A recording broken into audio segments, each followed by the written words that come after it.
Okay, karon ang atong hisgutan ang arrays. Adunay mga functions nga pwede nato gamiton sa pagproseso og arrays. Okay, so diretso ta sa ato ang demo. Na ako'y naka-open diri og na ready nga arrays.js nga file. So ato sang i-check sa atong browser kung na-open ba siya. O klaro ba siya, no? Okay, so mo na ni siya ato ang empty na arrays.js file. So JavaScript tutorial array. Okay? So ang una natong hisgutan sa first part mahitungod sa arrays is kaning length. So sa arrays pwede na to mahibalaan kung unsa ka taas ang sulod sa ato ang array. So for example, diri no natay gi-declare diri nga array kaning superhero. So ang sulod ani niya is katong mga pangalan sa atong paborito nga mga superheroes. For example, kani sila Iron Man. So kani sila mga familiar mo sa mga Marvel nga characters. So mo na akong gisulod diri no. So strings lang ni siya tanan ang sulod ani nga array. Karon para mahibal-an nato kung unsa ang iyahang katas-on aning array nato, ato lang gamiton ning function nga length. Okay, so ang syntax niya is ang pangalan sa array kana siya, so sa atong case is superheroes, then dot nya length. Okay, so atong tan-awon no kung unsay output ani sa console nato. Okay, so atong i-refresh. So dire no na output dire sa check ninyo sa console is how many superheroes? 8. So basically ang katas-on sa atong array is 8 kabuok nga elements ang sulod niya. Okay? So na siya mo na siya ang length nga property sa array.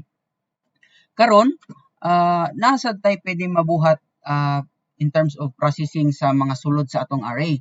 So ang the best way or the easiest way would be to use a for loop. So sa for loop, so kabalo naman ta atong previous nga mga lessons nato no regarding sa looping na pwede ta mag-loop i-loop i-process nato or i-loop nato ang kada element sa sulod sa atong array. So diri sa atong example, so looking back sa atong syntax no sa loop is for and nya tulo ka buok nga klase nga statement. So first niya statement is initialization, sunod ang katong condition, kani siya, kaning ikaduha, kaning tunga, niya ang incrementation or post execution niya. So mo ni siya, i-increment nato ang atong index.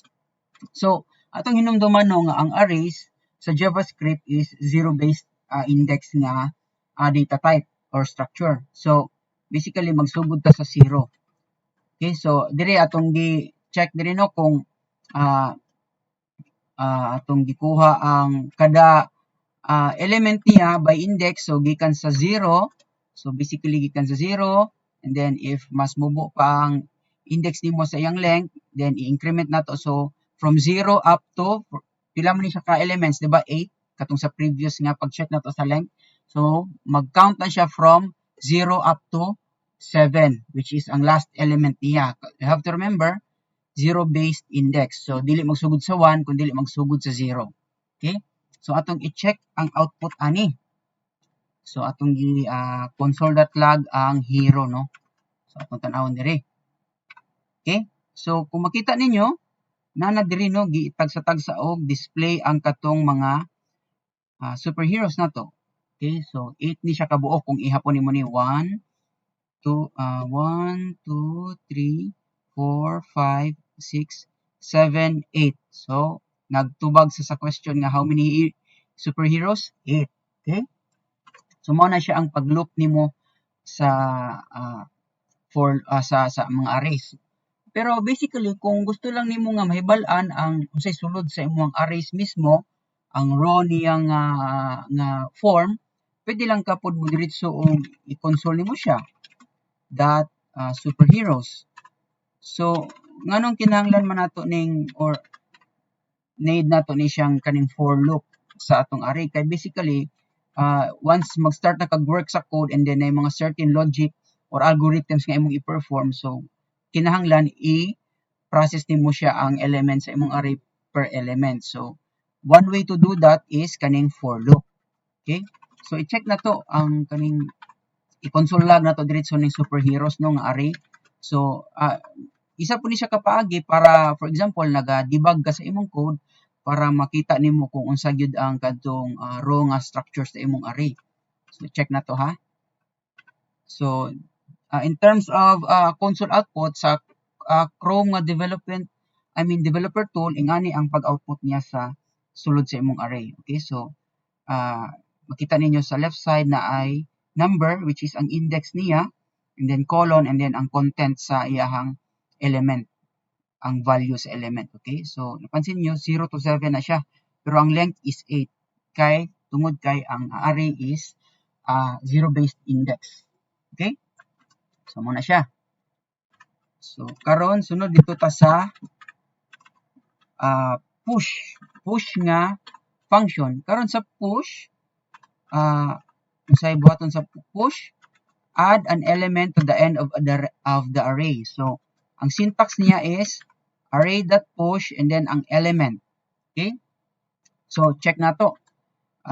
Diri sa ato ang sunod nga statement no is superheroes.push, then ang butangan na to parameter nga Hawkeye nga string. Okay, so atong i-check sa console kung nadugang ba siya dito sa ato ang array sa mga superheroes. Okay, so atong ipa-output og balik ang superheroes. So atong i-check sa browser. Okay, so kung nakita ninyo, instead of 8 na 9 na siya kay nadugang naman sa tumoy ang Hawkeye. So basically, mo na siya function sa push. Okay, mag-add ka og element dito sa tumoy sa imuhang array. Okay, sunod dito ta sa function nga pop. Okay, sa pop pod is tanggalon niya ang element dito sa tumoy sa imuhang array. So basically complementary ni sila nga mga functions. So push and pop. So push mag-add og element sa tumoy, and then pop magtanggal og element sa tumoy. So unsaon na siya paggamit? Mao ni ang syntax no, array, pangalan sa array dot pop. Okay, so ang buhaton ani niya is i-modify niya ni ang imuhang array. So i-change niya mismo ang array, ang tumoy sa ang element is tanggalon niya mismo. Okay, so for example mag-perform tag superheroes.pop, and then output na to ang unsa iyahang resulting array no. So check na to. Kung atong itanaw no, ang tumoy sa ato ang superheroes is Black Widow. So tanaw na to kung matanggal ba siya. So ato ta sa browser, refresh. So kung napansin niyo, 7 na lang. Tungod kay katong si Black Widow natanggal na siya or gitanggal na to pinaagi sa katong pop nga function. So wala na diri makita ang element nga katong Black Widow. Okay? So mo na siya ang function sa pop. Okay? Sunod dito na punta sa sunod nga function kaning unshift. Okay, sa unshift mag-add pug kag element instead of sa tumoy sa pinakasugod sa array. So bali murag opposite ni siya sa katong pop, I mean sa push. So instead of mag-add ka sa tumoy, ang unshift is mag-add ka sa pinakauna. Okay?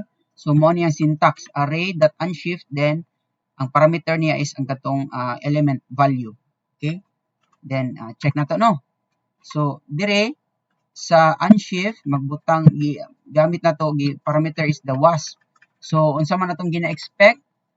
So diri ta balik sa atong array no nga kaning Iron Man kung mag-unshift ta, so basically katong si the wasp mo appear before kay Iron Man. Okay? So atong i-check sa console kung unsay output niya. Okay? Atong i-check sa browser, mag-refresh ta dire. Okay? So instead of 8, nahimo na siyang 9 no? Pero napansin niyo nga si Iron Man dili na ang mao'y pinakauna nga element kundi kaning the wasp na tungod sa atong gibuhat nga unshift nga function. Okay? Karon ang bali complementary pod ana nga function niya or kanang pares niya nga function aning unshift is to shift. So unsay buhaton na ng shift? So tanggalon ang element sa pinakauna or pinakasugod sa imuhang array. So bali murag kabaliktaran ni siya sa katong pop. So sa pop no, tanggalon nimo ang element sa sugod sa tumoy sa array. Sa shift naman, tanggalon ang element sa pinakauna nga element sa array. So mo ni ang syntax array.shift. So ato kining i-comment out no niya, i-check na to sa console ang output niya. Superheroes. Okay? So tan-aw na to kung kaning si Iron Man ba matanggal or mawala sa ato ang array. So atong i-refresh. Nag-error siya, array is not defined. Tungod kay instead of superheroes atong gibutang no, so array man. So dapat superheroes. Okay, mao man na siya ato ang pangalan sa atong gi-declare nga array. So atong check balik, refresh ta. So diri kung i-inspect nimo, ang si Iron Man wala na. Okay? Kaya na shift naman, natanggal naman siya as siya man tong first element. So ang sunod nga element niya is katong si Spider-Man. So si Spider-Man na karon ang pinakauna nga element sa atong array. Okay? So muna siya ang unang parte sa ato ang pag-discuss sa mga laylay nga function sa arrays no. So sa sunod nga bahin, sa ikaduhang bahin, hisgot na punta dito mga dugang pang mga function na pwede natong gamiton sa atong mga arrays. Okay?